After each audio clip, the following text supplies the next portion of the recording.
Well, I don't see anything. I'm telling you, I saw a UFO last night. It was right there. I'm gonna go see if I can find the camera, so if we see it, we can get a picture of it. You keep looking. I'll be right back.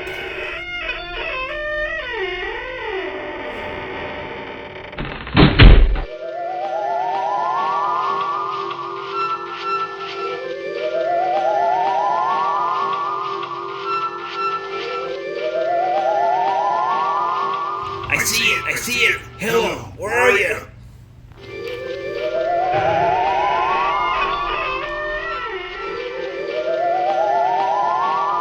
Hey, hello. What are you doing with that flashlight? I'm scared of cat off the back face. I don't see any cat. Yeah, that's because I scared it off. So you're the UFO. What in the world is that? I don't know. Let's go check it out.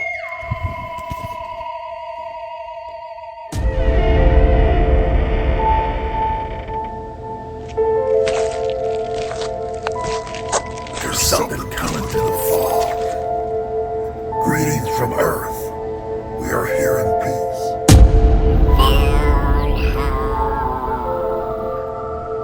Here, use my cell.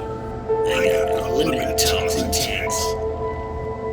Hey, can you come pick me up? I think I'm lost. In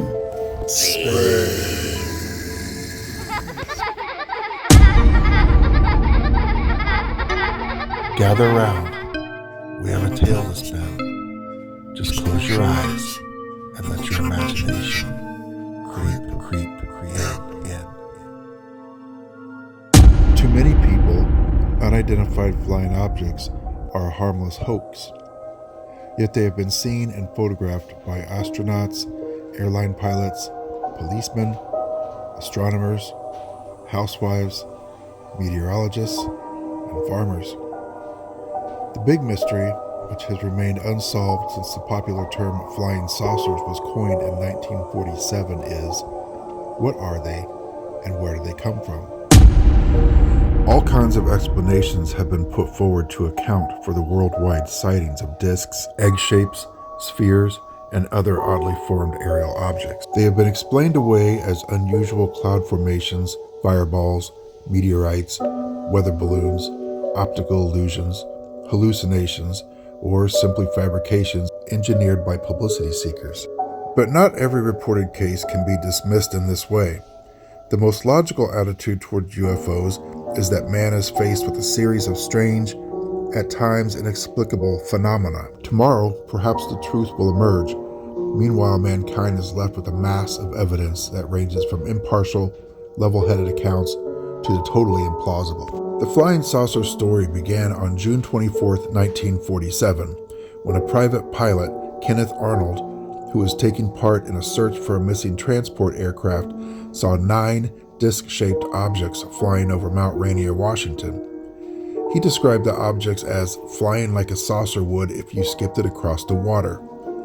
Arnold's veracity and professional reputation were beyond question, and his account of the incident was accepted by the authorities. Newspapers picked up the story and labeled the objects flying saucers. Since then, there have been waves of reports of sightings. Even the House of Representatives Committee on Science and Astronautics has held special hearings to take evidence from witnesses. One of the most spectacular reports was from a Gemini 4 astronaut, James McDivitt, in June 1965. In orbit about 90 miles above the Earth, McDivitt saw a cylindrical object, apparently with arms sticking out of it, which he took to be another spacecraft with antenna. It appeared to be in free drifting flight over the Pacific Ocean, somewhat higher than the Gemini capsule. McDivitt took one still photograph and some movie film. He observed that the object was nearby and moving in a path towards his own spacecraft, but closing in fast. McDivitt and his fellow astronaut Edward White were hastily preparing to take evasive action when the UFO disappeared from view. After splashdown, the film was taken away and McDivitt did not see it again for several days. When he did inspect the film, the object was hazily outlined against the sky. but he remained unalterably convinced it was a positive identification. Originally, McDivitt thought he had seen some unmanned satellite. The official view was that he had spotted the unmanned photographic satellite Pegasus, but that was 1,200 miles away at that time. However extraordinary their content, such reports have been given serious consideration. As highly trained observers, astronauts are unlikely to give way to speculation or imagination.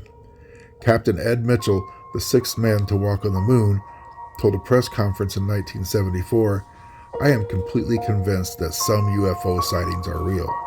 The question isn't where are UFOs from, the question is what are they?" Many astronauts have reported seeing UFOs while in orbit. The first sighting was in 1962, and later reports include those made by men aboard Skylab's 1, 2, and 3. NASA takes the phenomenon seriously and checks into every sighting and analyzes all photographs. During their stint of duty in Skylab 2, astronauts Jack Lousma, Owen Garriott, and Alan Bean watched and photographed a red UFO for 10 minutes. They were then 270 miles above the Earth. They said the object rotated every 10 seconds and was 30 to 50 miles away in an orbit very close to their own. In a prepared statement put before the Committee on Science of Astronautics of the House of Representatives in 1968, Professor James E. McDonald, a physicist from the University of Arizona, said, "My own present opinion, based on 2 years of careful study, is that UFOs are probably extraterrestrial devices engaged in something that might very tentatively be termed surveillance." An occupant sighting was reported on April 24, 1964 in Socorro, New Mexico. State policeman Lonnie Zamora gave up chasing a speeding motorist to chase a UFO instead, when he saw one apparently coming in to land about a mile away. Zamora reported that he found that outside the town a bright metallic oval the size of an upturned car. Standing beside it, he said, were two humanoid figures about the size of 10-year-old children. As he called headquarters to report, the figures retreated inside and the object took off. On July 1st the following year, a French lavender grower in the province village of Venezuela saw what he thought were youths trying to steal his valuable plants. They were two diminutive figures standing by an object about the size of a car. He got within 5 yards of them before one of the boys pointed an instrument at him and he claimed to have become paralyzed. The two figures then boarded their craft and it sped away. It was regarded as just another sighting until an interviewer showed the lavender grower a photograph. The man became terrified, showing all the symptoms of severe shock. It was a picture of a model constructed from the detailed description given by Zamora 15 months earlier in New Mexico. On October 11, 1973, two shipyard workers out fishing in Mississippi claimed to have been taken aboard an egg-shaped UFO and examined by three silvery-skinned creatures with no eyes. Charles Hickson, then 42, and Calvin Parker, 19, said the creatures kept them for about 20 minutes and photographed them. They were then dropped off at a riverside pier. Parker said he fainted when he first saw the humanoid creatures. Each had a slit for a mouth and three pointed protrusions instead of a nose and ears. Their vehicle had descended from the sky to hover for a few feet over the river. After the ordeal, the two men were interviewed by Dr. J. Allen Hynek, an astronomer who investigated UFOs for the U.S. Air Force. Later, the men were questioned under hypnosis by Dr. James Harder of the University of California. Dr. Hynek said they had undergone such a shocking thing that they couldn't put it exactly into words. Whatever happened to them definitely affected their rationality. In Holsworthy, North Devon, England, two police constables on motor patrols got involved in a high-speed chase with an object resembling a shiny cross for about 50 minutes in the cold dawn of October 14, 1967. The two constables, Roger Willey and Clifford Wycott, later held a press conference. Willey said it looked like a star-spangled cross, radiating points of light from all angles. At times, we drove at 90 miles an hour to keep up with it, he said. It seemed to be watching us and would not let us catch up. It had terrific acceleration and knew we were chasing it. The Ministry of Defense later said that the mysterious object was a giant jet tanker of the U.S. Air Force on a refueling mission. However, it was soon established that none of the tankers was airborne at the time. Early UFO sightings were generally seen in rural areas, but occasionally sightings were reported over cities. Most reports were in the two twilight periods, early morning and early evening, at a time when the glare of a city would make it difficult to observe a UFO in flight. While most UFO sightings are reported by people on the ground, there are also many sightings by airline pilots and private plane pilots, but it is more likely that the number of sightings greatly exceeds the number of actual reports. Most pilot reports relate to some strange object that often goes through aerial maneuvers that man-made aircraft could not execute, such as halting suddenly and hovering after traveling at amazing speeds, and then disappearing. But in one or two cases, UFOs appear to have been linked with disasters. In 1953, the pilot of a DC-6 flying from Wake Island in the Pacific to Los Angeles reported seeing some objects in the sky, then communications ceased. The next morning, searchers found fragments of the plane and 20 bodies. In the same year, 2 Air Force personnel in an F-89 jet chased a UFO over Lake Superior on the U.S.-Canadian border. Tracked on radar, both the jet and the UFO appeared to merge on the radar screen. Then the jet disappeared and the UFO passed out of range. Rescue aircraft and ships were sent out, but no trace of the jet or its occupants were found, despite the rigorous searches. There are cases in which motorists claim that their cars have been immobilized by UFOs. Other people say they were burned, put into trances, or knocked unconscious when approaching strange craft on the ground.